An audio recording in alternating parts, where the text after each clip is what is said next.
In The Last Jedi, Star Wars and Lucasfilm managed to kill the memory, the hope, the myth of Luke Skywalker. In The Acolyte, under Kathleen Kennedy and Leslie Headland, well, they managed to kill all the Jedi. Today, we'll talk about it and how this differs from the original vision George Lucas once had.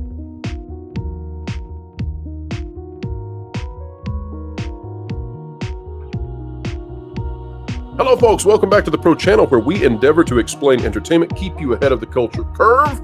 Today we're going to have a dandy of a conversation because we've got Lauren Connor, a fan favorite, back on the channel. Lauren, how are you? Good. How are you? I'm having just a lovely day, and it's going to be a happy weekend, folks. As we get ready to dive into this content today, consider clicking the like button. If you're not yet subscribed, well, you're one of the few, but we would love to have you new to the channel. Click that subscribe button and hop on in. All right, folks, we got to start off with a story that isn't Star Wars. I promise, only for 2 minutes. This is out of CBS News. It's by Lucia Saurez Sang, and it says, Disneyland workers vote to authorize strike, citing unfair labor practice during bargaining period. It says thousands of workers at Disney's theme parks and resorts in Southern California announced late Friday night that they have authorized a strike, citing alleged unfair labor practices during recent contract negotiations. That's 14,000 workers. We covered this on Friday evening, anticipating that this would happen. Kind of shoehorned it into another video that it didn't belong because it's breaking news and we have these videos scheduled out. But we wanted to cover it, and I have to cover it today just briefly to say we'll have more on the Disneyland strike. This is going to be crazy for Disney. I don't see how they can keep the parks open in a normal fashion, and I don't know how long the strike will last, but the economic situation in California has made it such that Disney will struggle to afford to pay these people what they need to afford to live in Southern California, where Disneyland is. It's a messy situation. All right, with that said, Lauren, I'd like to go to the topic at hand, and that is out of StarWars.com. And StarWars.com says, how the Acolyte challenges how we see some members of the Jedi. Folks, reminder, Leslie Headland is the former personal assistant to Harvey Weinstein. You write about what you know. And in this show, basically everybody's evil. There's nobody that I can root for, and I do not want to see her get a season 2. I don't want her to destroy the character of Yoda any worse than they already have, and I think she will, because there's no good character in season 1, and I don't see why I should believe there would be a good character in season 2. All right, so she says, when Leslie Headland, this is by Kristen Baver, when Leslie Headland set out to tell the story of the Acolyte, she wasn't intending to make the Jedi antagonists in the story of Osha and May Anasaya, good twin and bad twin. Those are the protagonists, by the way. I don't know why they're presenting that this way. They're clearly the protagonists. My goal was to see Jedi as human beings, or as aliens with the emotions we ascribe to humans, she told StarWars.com. I wanted to make them a little bit more fallible. And boy, oh boy, did she. We'll do this quote, and then I'm going to go to Lauren to express what the Jedi are supposed to represent. One aspect that I was very interested in exploring in the show was, depending on the way you look at it, anyone can be the bad guy. And depending on the way you look at it, anyone can be the good guy. I fundamentally disagree with this, by the way. Nobody wakes up in the morning and thinks they're the villain. I also fundamentally disagree with this. Everybody is doing what they think is best for them, or what's expected of them, trying to fit themselves in a particular paradigm or ideal that is important to the institution, family, or place in the world that they find themselves in. I'm sorry, Leslie, I don't think that your boss, Harvey Weinstein, went to bed at night thinking he was a good guy. It's really not about good or bad, it's about power and who's allowed to use it, and that is the postmodern message. There is no truth, there is no good, there is no evil. Everything is about power. Get power however you can. Lauren, part of that, as of late, has been, we've seen Leslie Headland come out and say that lightsabers, or strongly infer that lightsabers are phallic symbols related to the patriarchy, that Rey going down into a apparently moist cave. By the way, folks, I don't even like to say the word moist on this channel. I'm being forced to do so just to make the quote. Is somehow a representation of the Force as female in Star Wars. So Lauren, before we go into the criticisms of all of this insanity, and at this point, we've ceased to beat the dead horse. Now we're just pummeling the dead horse for the fun of it. So before we go into that, I want you to lay out what was the original vision in the original trilogy for the Jedi. Who were they? How were they represented in the story? And why do you think that resonated with fans? And we'll start there, and then we'll work our way to where we are today. I've always been kind of fascinated by the fact that episode 4 starts technically in the middle of the story. It is the perfect place to start because it allows Obi-Wan to have an expository scene where he basically explains the factions that are involved in galactic politics. It allows him to explain what the Force is, how the Jedi relate to it, and what their place in society was. And so the original trilogy was, this is the dark times when things are bad in the galaxy, but it's harkening back to a golden age. And the Jedi are put forth as the protectors of the Republic, clearly the heroes of this past golden age that is now, to Obi-Wan's mind, in the distant past. And they set up the goal of restoring the proper order of things by throughout the original trilogy, hoping to overthrow the Empire, the Emperor, restore the Republic, and the Jedi Order. And so, from that framing device, that sets up the entire universe of Star Wars, and the Jedi are clearly meant to be the good guys. And that resonated with audiences, obviously. And Luke was naivete entering into that and not realizing that his heritage was the dark side, and that the goal then was for the light to redeem the darkness, or to find the light that still remained within the darkness and redeem it. And so that's the powerful allegory. That is the archetypal story that plays out in Star Wars that resonated so strongly. Was there any indication in the original trilogy, Lauren, that this was simply the perspective of Obi-Wan, who had some sort of idealistic view of the good guys, or was this presented as, matter of fact, the Jedi are good and the dark side users, they're bad, and the light must win, and that's how you bring balance to the Force? Or was there this gray area in the OT? And we'll get to the prequels in just a moment. I think it depends on how you're framing the question, and that's where I'm gonna take a little bit of a more nuanced view here. The Jedi's perspective is that clearly they're the good guys, and that Darth Vader is irredeemable. Yoda and Obi-Wan's position is that Vader must be destroyed. It does not occur to them that he can be redeemed, and that's part of the Jedi's blindness from that previous era that they never quite got past, and why Luke is such an important figure. Because But also understandable, right, Lauren? Like when we, and I don't want to go back into the prequels, but when we do, George Lucas sets forth a story that makes you go, I can see why they thought he was irredeemable now. yes, but there's also doubt cast upon the Jedi in a very slim way in Return of the Jedi when Luke learns the truth, because he understands that Obi-Wan and Yoda haven't given him the full picture. And Obi-Wan justifies that by saying, well, it all depends on your point of view, which is really not all that different than what Leslie is saying here. Now, we could argue about degrees of deception and what their intent was, but I would say that George did introduce a small amount of doubt there in order to create tension for the audience. Do you think he did that intentionally, or do you think he did that because he was stuck in a in a script issue where he said, "Oh shoot, I've made this decision, and now you're showing me what I said in that movie"? Okay, we'll go with this. Actually, I think it is deliberate, not to cast aspersions on the Jedi themselves, but only to increase the tension for the final climax of the movie. Because Luke, up to this point, he has leaned on and trusted Obi-Wan and Yoda implicitly, even though he's disobeyed them in the fact that he didn't stay on Dagobah to complete his training and all that stuff. He still believes that they are definitely correct. And that tiny glimmer of doubt and understanding that they have lied to him at that point creates some doubt in his mind, so that when he goes into the final conflict, it essentially leaves him alone to face Vader and the Emperor on his own terms. And that raises the stakes, which I think is good storytelling. I think that was deliberate. So, Lauren, before we move to the prequels, I want to talk about this article that's on Collider. Folks, I'm not linking to it, but you can Google it. You'll find it easily. And it is making the rounds. But Leslie Headland talks about lightsabers being phallic symbols, and that I guess lightsabers thereby you could infer that they are part of the patriarchy. Was that ever in any way part of the conceptualization of lightsabers from George Lucas that he was creating phallic symbols? I know this is ridiculous, but I'm going to ask. No, absolutely not. And I mean, I would just counter that point by saying there's a whole bunch of female Jedi.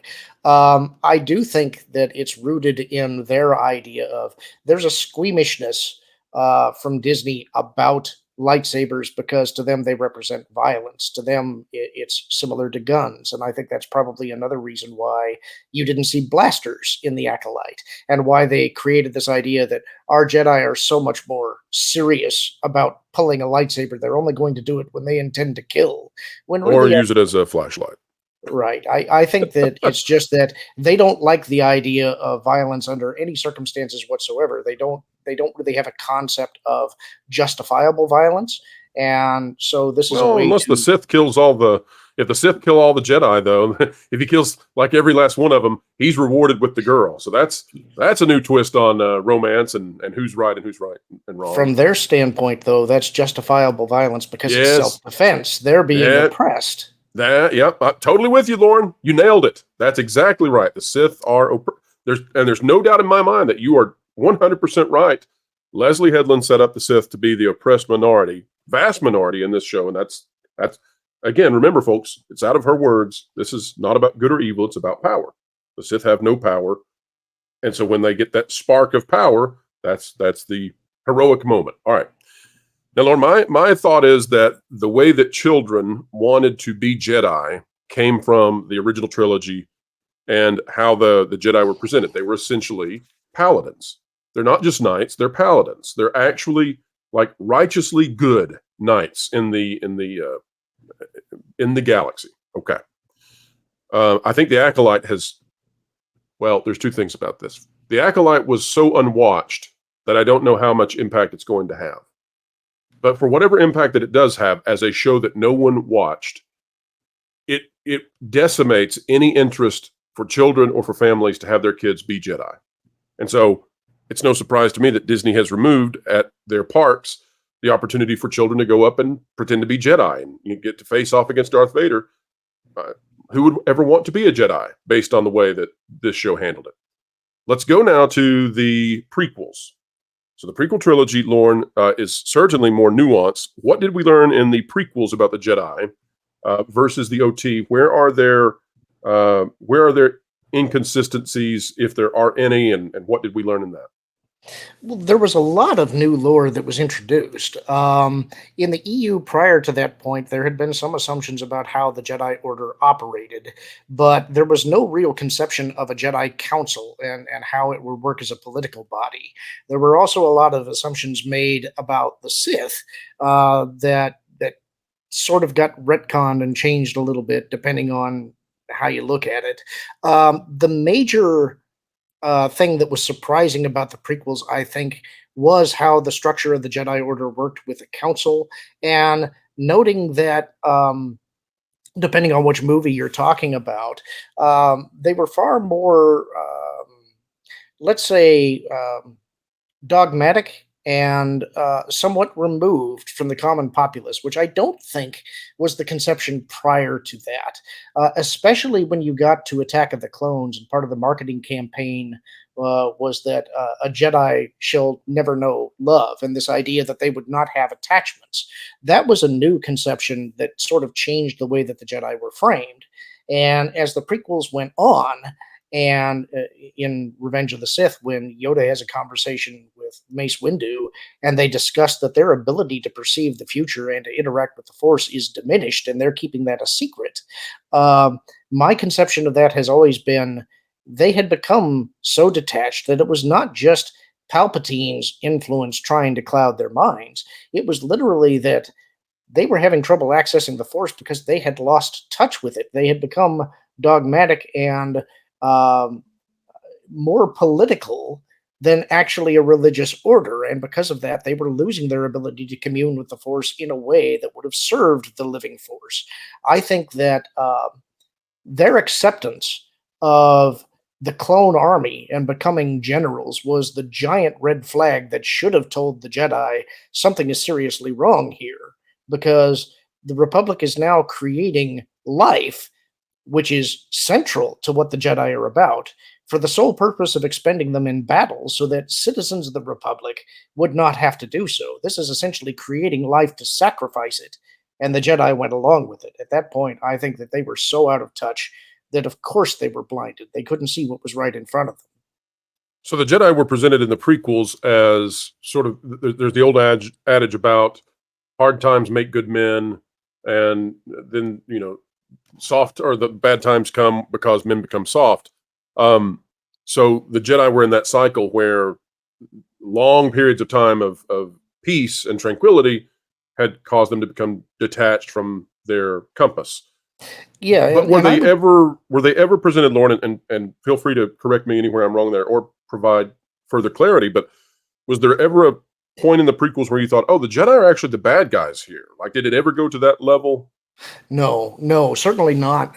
What now? Depending on what sources you're taking, if you accept the EU, and a lot of this was a result of retconning, um, at various points in the old EU, going back thousands of years, the Jedi operated under quite different structures. There wasn't always a strong Jedi council.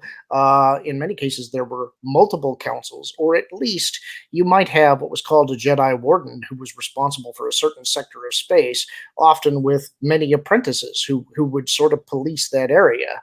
But in those times, some major conflicts occurred that shook the Jedi Order and gradually led to more and more control being consolidated by the Council.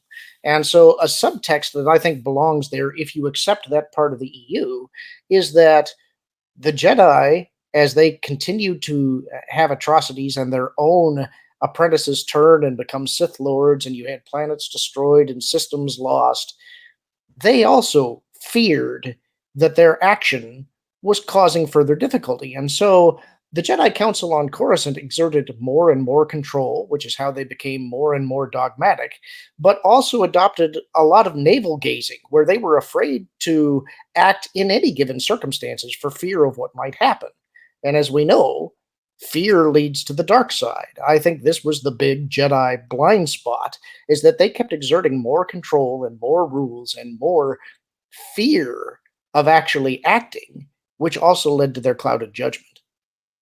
Now, the reason we've went through all of this, folks, and I thoroughly enjoy these types of conversations, but the reason we're diving so deep into the lore of this is because this ideal and this idea and these concepts resonated so strongly, and it drove economics in terms of people adopting, this concept into their own homes. They wanted to buy stuff that was related to the Jedi. They wanted to pretend that they were the Jedi. They wanted to role play this in video games.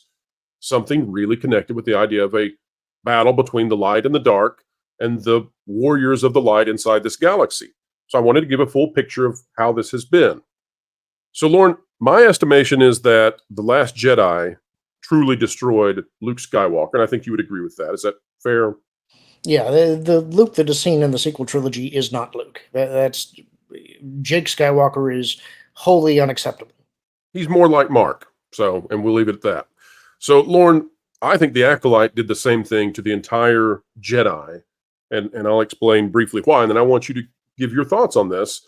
So I think in the Acolyte, you see that, well, number one, the Sith end up being the good guys, and choosing to become a Sith is an act of freedom, and being free to make that choice is a good thing, and so they go off to have a romantic tryst in the sunset. There's also every single Jedi that you come across just about seems to be engaged in deception, and deception in major ways. There's also the issue of morality, because Li Jung-jae's character Soul kills a smoke monster as it is going towards a little girl, and that is projected to be bad, and he has post-traumatic stress disorder from it, as well as another character who has nothing to do with that, but he also has PTSD to the degree that he completely removes himself from society. And then later on in the show, it's presented as at least not an evil thing, that the protagonist kills Soul, chokes him to death for his transgression of having hid the fact that he killed a smoke monster as it appeared to be going after a child. So, and that's really just the cusp of it. I mean, I could keep going. I don't want to drag this out. It would be a 15-minute exposition on why I think the Jedi are actually presented as the bad guys in this show. So I go to you, Lauren.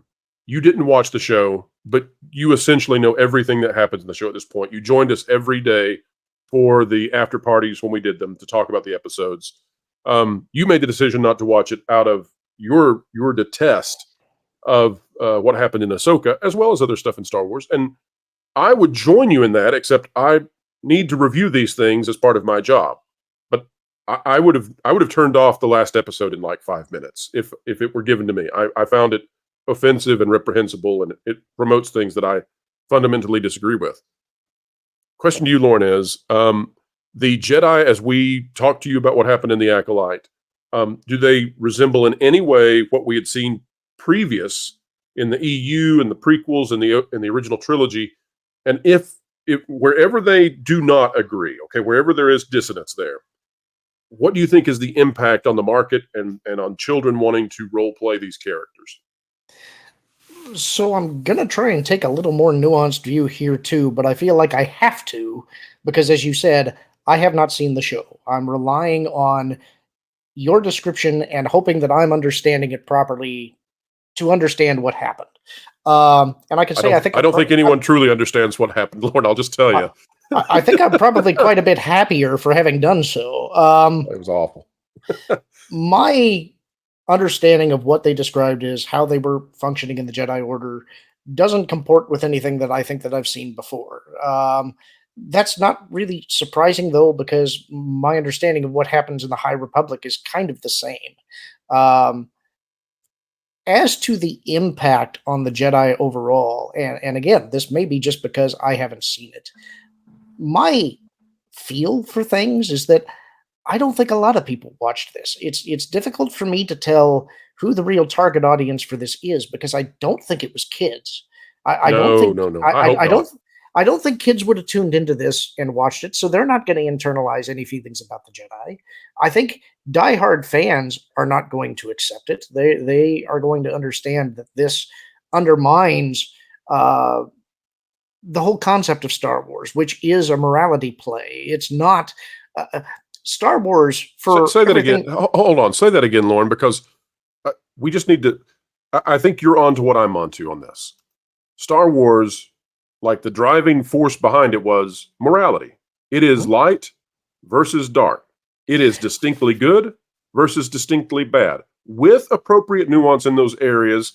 Otherwise, you run into something that's, akin to dogma, and we clearly aren't in favor of that. You can take a story so strongly in a particular direction that people are disgusted by it and say, well, that doesn't feel like real life to me. But I think we've switched now. I don't think Star Wars is about morality anymore. I legitimately think it's about power. It's about moral relativism, and yes. what I would, and again, this is where I'm going to be slightly more nuanced in the sense that while Star Wars at its best is a morality play, that doesn't mean there's not room for gray. But the exploration of that gray within Star Wars is showing that you may think there's a gray area and that you can let your moral standards slip for a particular circumstances, but that's the slippery slope that inevitably leads to the dark side. And what the original trilogy shows is that even if you have fallen to the dark side, despite what Yoda and Obi-Wan believed, there is a way for personal redemption if you reject that path. Now, that doesn't absolve you of your sins, but it does allow you a personal redemption that the dark side is escapable if you reject that slide. I also think there is a way to tell a story that centers on the Sith as the protagonists, but you cannot make them sympathetic in the end. You can start with them there. You can show that they may have justifiable reasons to be angry and to grasp for power, and they may even have noble intentions. But if they use that slippery slope, it's only going to lead to a bad end for them. So I think that that's the way you tell that kind of story is you can have a sympathetic Sith, but if they remain on that dark path, it will not end well. And those who try to get them off of that path can never be the bad guy.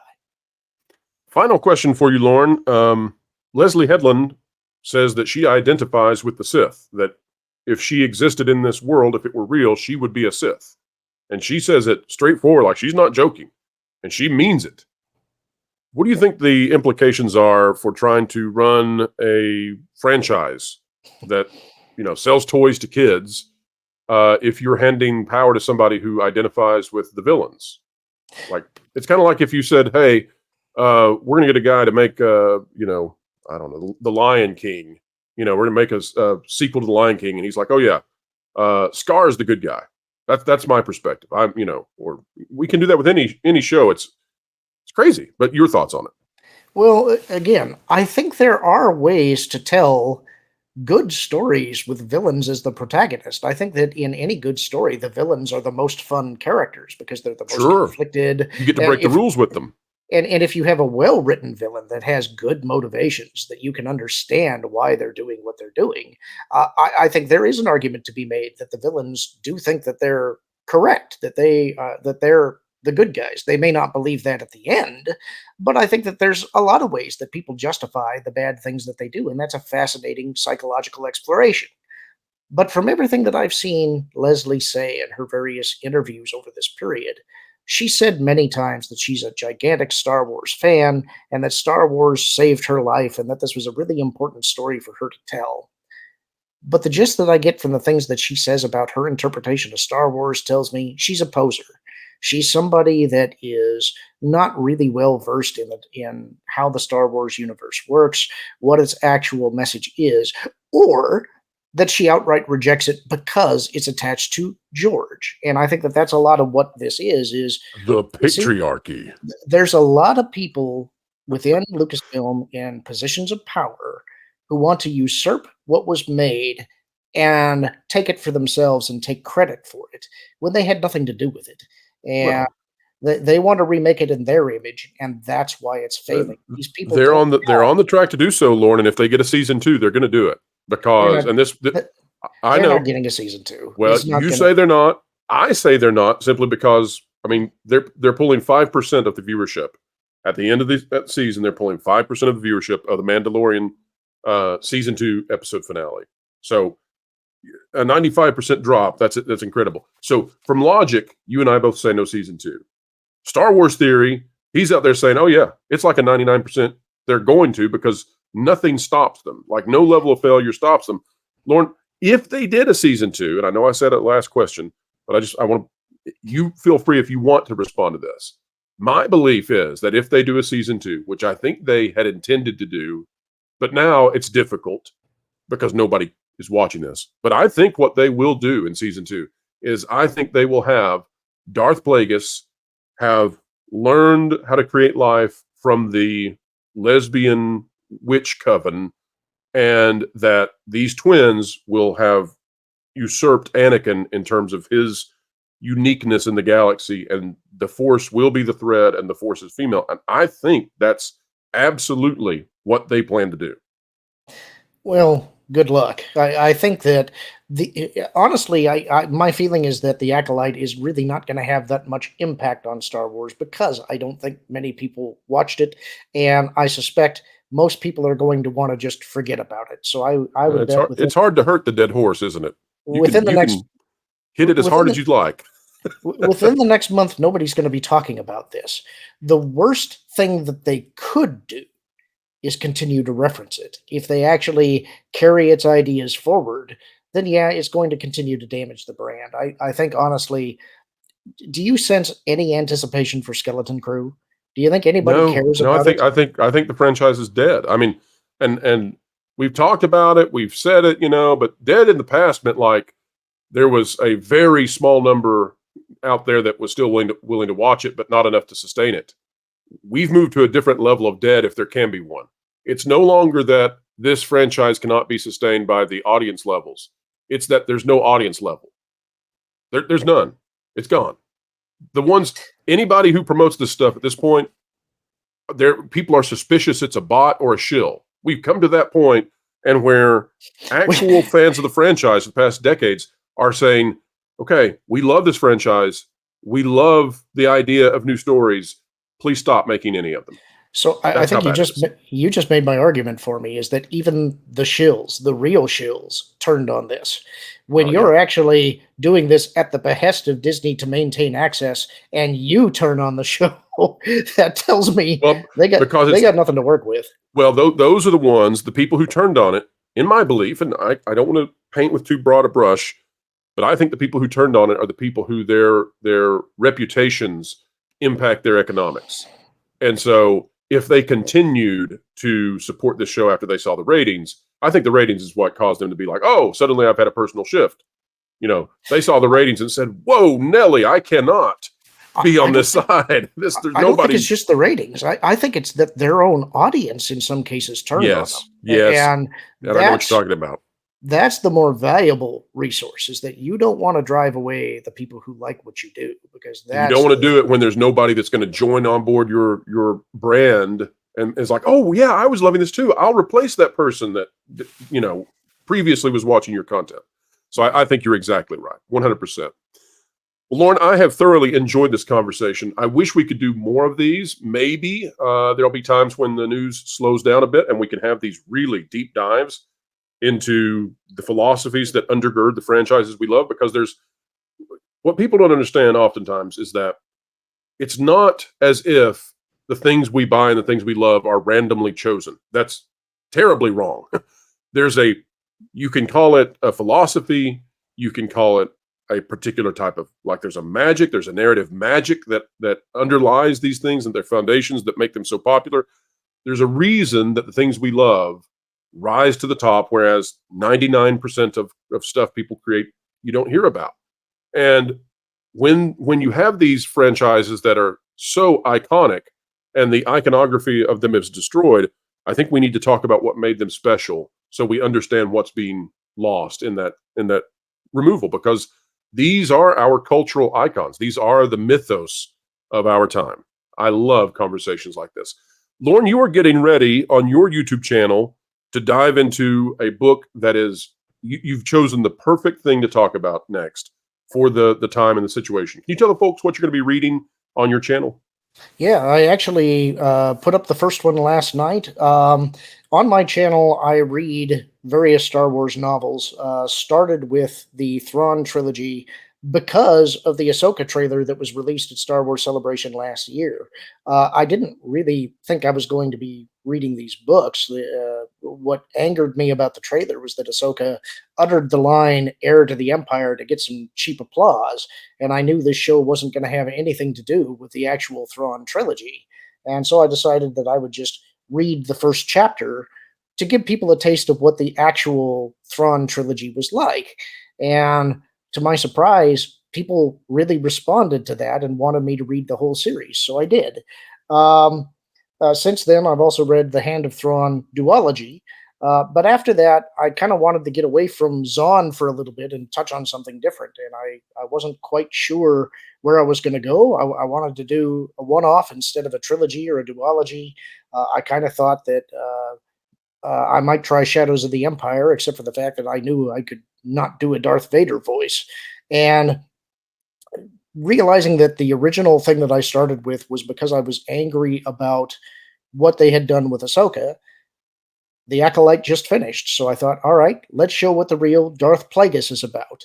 And so the prologue and the first chapter went up last night, and we're going to be going through that novel so you can see what the old EU Darth Plagueis was about and how he came to train Palpatine. Plagueis Plagueis, or is it simply Plagueis? I've always said Plagueis, but you call it what you want. Tomato, tomato, folks. All right, folks. One thing that's not tomato, tomato, potato, potato is we need those like buttons. So smash that like button and click it, stick it to the algorithms. It's the notification bell. If you're not yet subscribed, consider it. One thing we hope you will do more than consider is drop a comment down below. Let us know your thoughts on this fascinating conversation. And you can be not just a passive listener, but a participant in the online dialogue. Folks, we wish you well over this weekend. We hope you are having a good one. We will cover the Disneyland strike as we get info on it.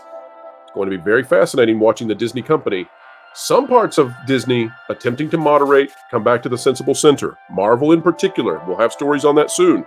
Check out the Valiant Renegade show coming Sunday evening at 6 p.m. Eastern. But other parts of Disney strongly headed in the wrong direction and refusing to moderate. We'll talk about it. Folks, keep learning, keep growing, and keep having fun.